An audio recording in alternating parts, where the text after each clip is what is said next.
Well, hello, Nibblings, and hello to all the family. I decided to try something different tonight, and we will see if it works. I'm sitting down by a river in a park. Not a river, a little creek in a park that I go to. Hopefully, it doesn't get too loud and we don't get interrupted. Tonight, I wanted to read you another chapter in the stories of Homer Price. Now, I don't know if you remember, but the last time we saw Homer Price, he had a skunk. And they ended up foiling the radio robbers. Well, tonight's story is a little bit different. It's called The Cosmic Comic. One Saturday afternoon, Homer and Freddie's little brother Louie, were listening to the State College football game on the radio. After the game, Homer said, "I'm feeling sort of hungry. Come on, Freddie. Come on, Louis. Let's go down to the kitchen and get something to eat." They went downstairs, and Homer poured out 3 glasses of milk, and Homer's mother brought out the cookie jar. "Don't eat too many cookies," she cautioned, "because it's almost dinner time." "No, ma'am, we won't," said Freddie. Then he said to Homer, "Has tonight's newspaper come yet?" "I think so," said Homer. "Yes, there it is on top of the refrigerator." "Oh, boy," said Freddie as he opened it to the comic page. "Let's see what happened to the Super Duper." So, Freddie and his little brother Louis and Homer gathered around the paper to see how the Super Duper was going to get out of the big steel box filled with dynamite where the villain had put him and dropped him in the middle of the ocean from an airship. There, in the first picture, the Super Duper was saying, "Ha ha, that villain thinks he can get rid of me, but he's mistaken." Then, in the next picture, the dynamite exploded and blew the steel box to bits. But that didn't hurt the Super Duper, because the Super Duper is so tough, tougher than steel, that nothing can hurt him. "Just look at those muscles and that chest the Super Duper's got," said Freddie, before going on to the next picture. In the next picture, the Super Duper bounded up from the bottom of the ocean and went whizzing through the air. He caught the airship by the tail and broke it off with a loud crack. In the last picture, the villain was trying to escape in an airplane and was machine gunning the Super Duper, but the bullets were just bouncing off his chest because he was so tough. Then it said, "Continued on Monday." "Boy," said Freddie, "the Super Duper can do anything." "Yeah, but it's only a story," said Homer, "and the story's always the same.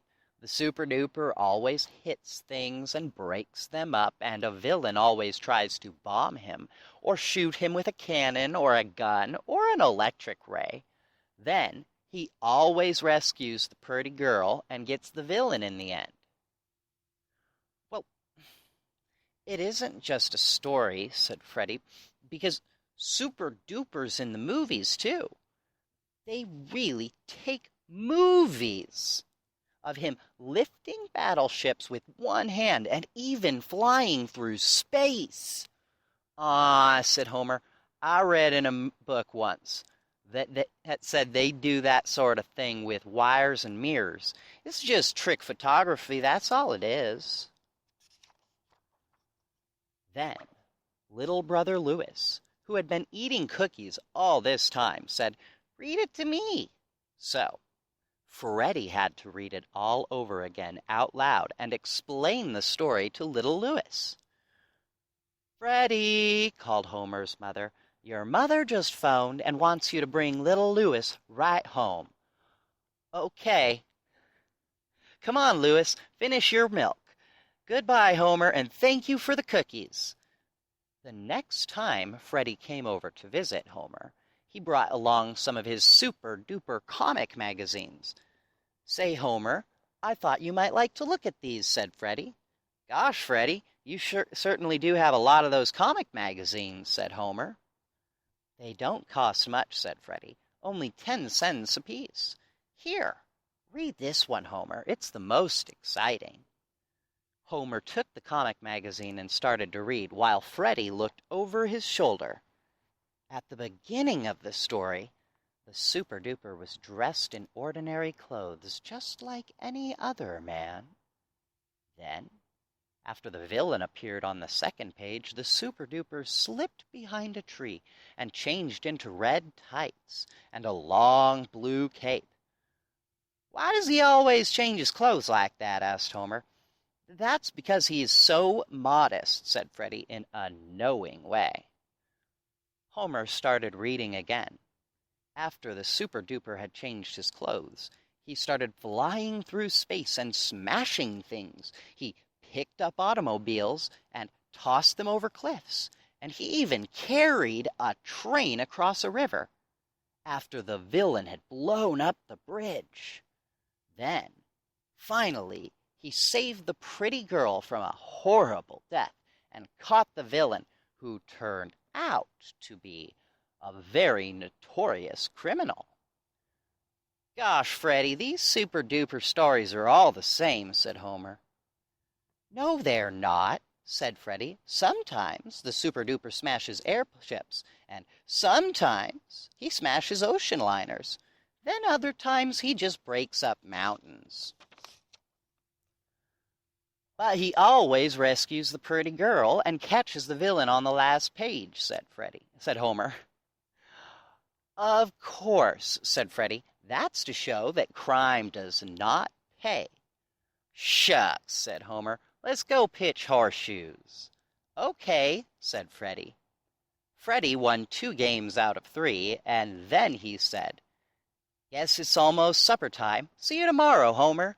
Yep, goodbye, Freddie, said Homer, and Freddie gathered up his comic magazines and went up the road home. After supper, when Homer was doing his homework, the phone rang. Hello, said Homer. Hello?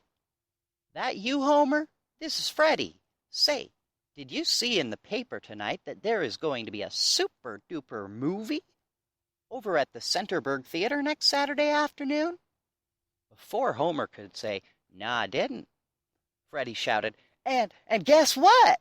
The Super Duper in person is going to be there. And Homer, Mother has a box from the mail order house over at the Centerburg Railroad Station, so Dad says that little Louis and I can take the horse and wagon and drive to Centerburg on Saturday.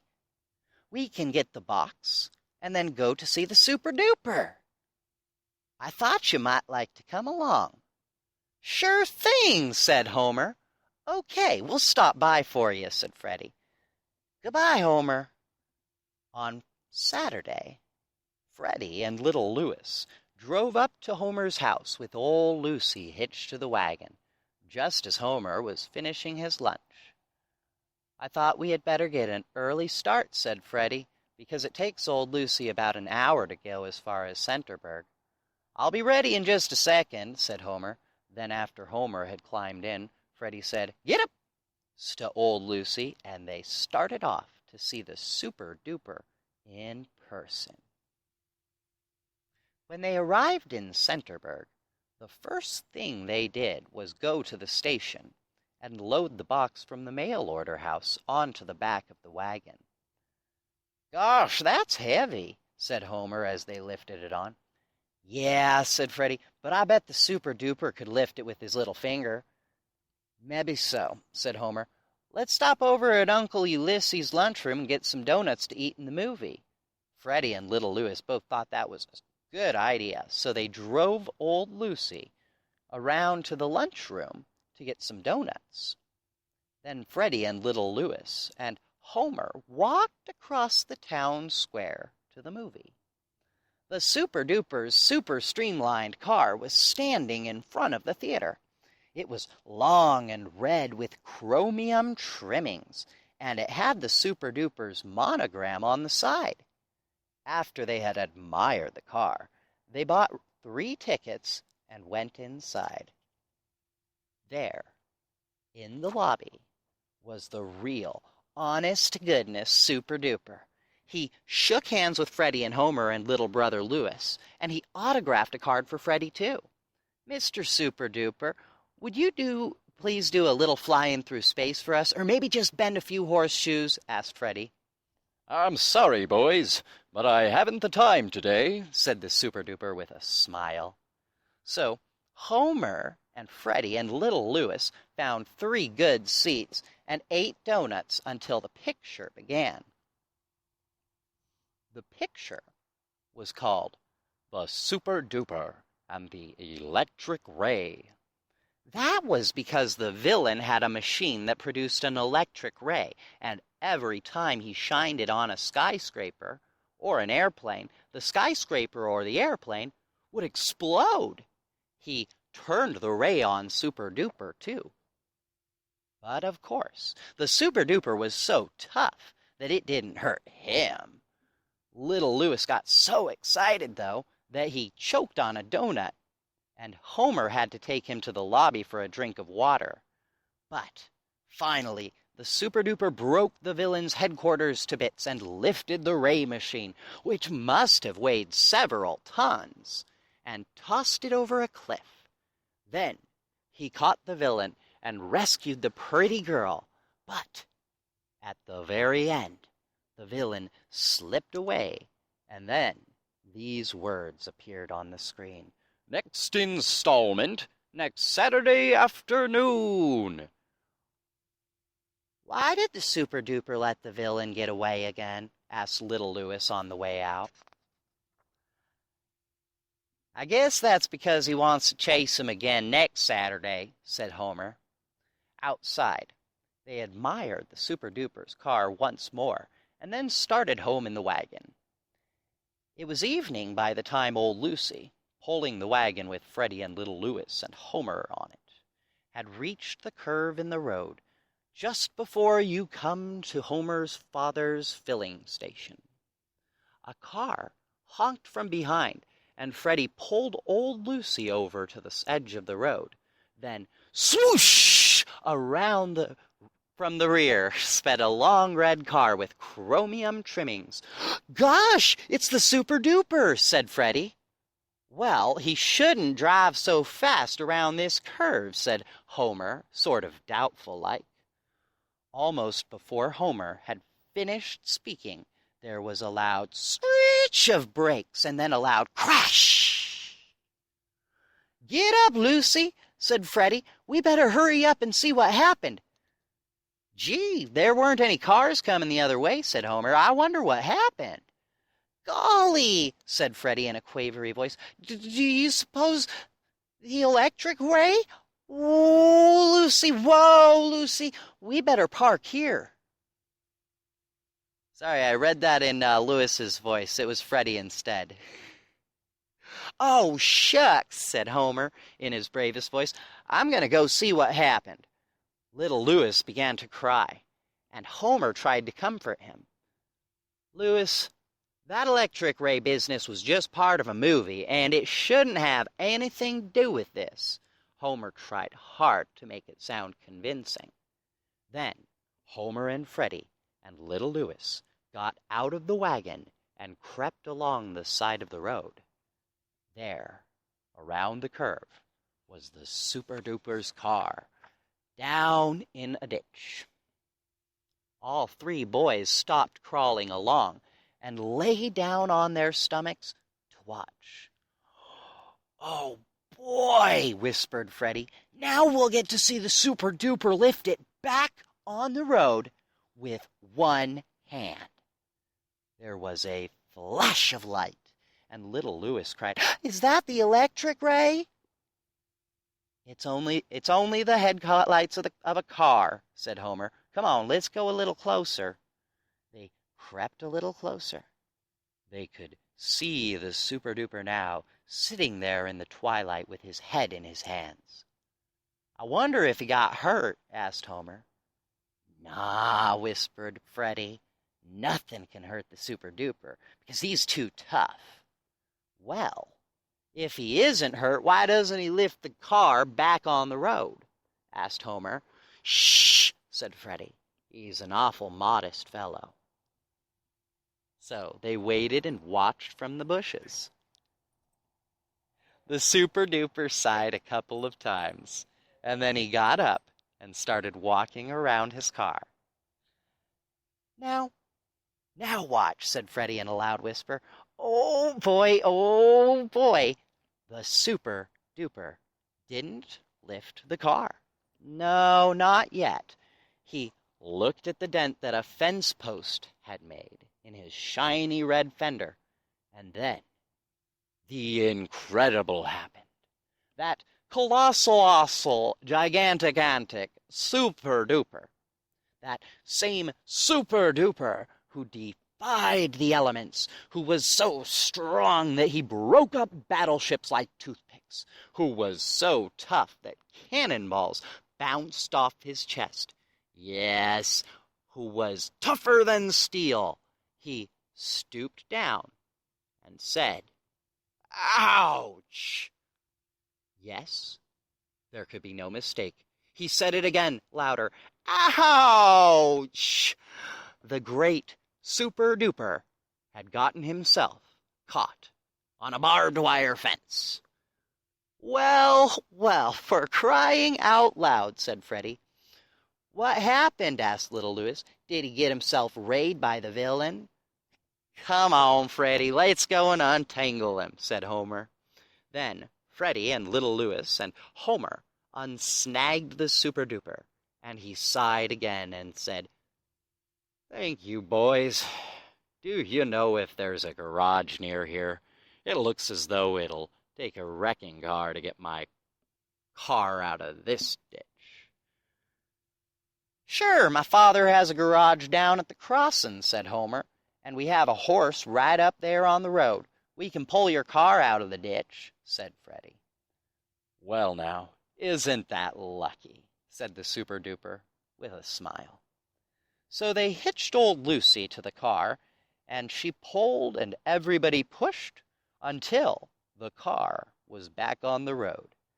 Little Louis sat with the Super Duper in his car, and Homer and Freddie rode on old Lucy's back while she towed the car toward Homer's father's filling station. "What happened, Mr. Super Duper? Did the villain ray get you?" asked little Louis. "No," said the Super Duper. "Ha, ha, ha," and he laughed. "When I drove around that curve, there was a skunk right in the middle of the road. I didn't want to hit him and get this new car all smelled up, so I went in the ditch."